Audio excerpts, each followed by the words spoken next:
Je suis Aurélien Jordaningo, j'ai 37 ans, je suis dans le club depuis 2001. J'ai été joueur jusqu'à environ 2012 et je suis coordinateur offensif de l'équipe senior. Alors je m'appelle Anthony Rosso, aka Roger, tout le monde m'appelle Roger. Donc je suis offensive lineman chez les Dauphins, donc je suis tacle droit. Et cette année je suis capitaine du squad offensif. Je m'appelle Sullivan Silverio, j'ai 26 ans, je suis quarterback au Dauphin de Nice. J'ai commencé le football à 7 ans, ça fera bientôt 20 ans que je joue. Donc alors mon rôle, je suis au line, donc tacle droit, donc on va dire que je ferme la ligne d'attaque du côté droit, donc en plus côté blindside du QB, parce que notre QB Sullivan Silverio est gaucher. Je suis tout ce qui est responsable sur la protection de passe et ensuite sur les courses pour ouvrir des gaps et aider les porteurs du ballon à attaquer, quoi. Je joue donc quarterback et le but du quarterback c'est de transmettre la balle au running back, lancer le ballon au receveur. J'ai un job plus compliqué que les autres, je dois savoir ce que tout le monde fait sur le terrain tout le temps, je dois être un peu la tête pensante sur qui les autres peuvent se reposer et à la fois rester un leader et un capitaine pour mon équipe. Je saurais pas vraiment dire, pas différemment. On a accompli quelque chose qu'on savait qu'on avait dans nos possibilités. Maintenant, le reste, c'est du bonus. Assez impatient de voir ce qu'on va donner vraiment le jour J. Hormis ça, c'est des sensations un peu étranges. On sait pas trop ce qui va se passer, on sait pas comment on va tous réagir. Donc, impatient d'être le jour J. Alors c'est assez tendu, moi j'ai jamais fait de finale au foot, je suis dans le milieu du football depuis 2016, donc je suis assez content d'écrire une nouvelle page de l'histoire du club des Dauphins. J'ai hâte de voir ce que ça va donner et je suis content, je suis très fier. En vrai, assez serein, maintenant qu'on a atteint notre objectif. L'équipe des Pionniers pas à prendre à la légère non plus, ça va être un beau match.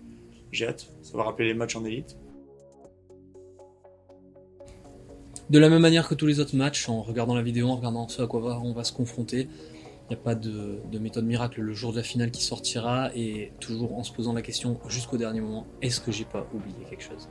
Donc là actuellement je suis en vacances, donc j'ai du temps, j'essaye de bien manger, regarder des vidéos, aller à la salle de sport tous les jours, profiter, faire du vélo et me détendre. Voilà, pas de pression, faire le boulot à 100% et tout ira bien. Comme tous les autres matchs, beaucoup de vidéos, des entraînements supplémentaires, aller à la salle, rester en forme et voilà, tant qu'on est serein mentalement, ça se passera bien. C'est une équipe qui est vraiment très équilibrée. J'ai du mal à voir vraiment un point dont on pourrait vraiment tirer avantage. C'est solide, c'est équilibré, il n'y a aucun doute qu'ils méritent leur place en finale et ça va être un gros adversaire à rencontrer pour une finale. Alors les Pionniers, c'est une équipe que je connais pas du tout. Donc sur les vidéos, ça a l'air intéressant. Ils ont fait des scores aberrants. Donc j'ai hâte de voir ce que ça va donner. Et physiquement, on va être présent. Ça va être bien. Une belle équipe, ce qu'on va retrouver en élite à peu près tous les week-ends. Une grosse line, un QB américain, de bons athlètes.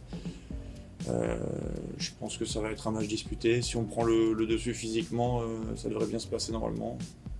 On verra, j'ai hâte de jouer le match en tout cas.